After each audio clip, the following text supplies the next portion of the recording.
হরে কৃষ্ণ, রাধে রাধে। আজ একটা নতুন তথ্য আমরা জানার চেষ্টা করব। সংসারে ভগবানকে পেতে গেলে কিছু নিয়ম কানুন আছে।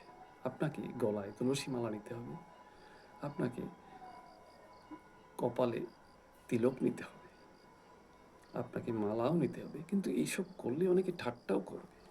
ভগবান বলছেন, ভক্ত আমার মাতা পিতা, ভক্ত আমার গুরু, ভক্ত আমার নাম রেখেছে বাঞ্ছা কল্পতরু।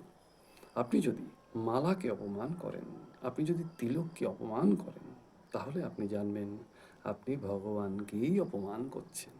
কারণ 22 বাজারে হরিদাসকে যখন বেত্রাঘাত করা হয়েছিল, তখন হরিদাস যতটা না কষ্ট পেয়েছিলেন, তার থেকে বেশি কষ্ট পেয়েছিলেন কিন্তু মহাপ্রভু। তাই মহাপ্রভুকে জিজ্ঞেস করা হয়েছে, প্রভু আপনার গায়ে এত আঘাতের চিহ্ন?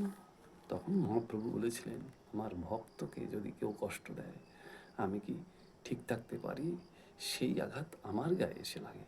অতএব খুব সাবধান, কোনো ভক্তকে যেন আপনারা কষ্ট দেবেন না, কারণ সব থেকে বড় অপরাধ বৈষ্ণব অপরাধ। খুব সাবধান। হরে কৃষ্ণ, রাধে রাধে, জয় গৌর, জয় নিতাই।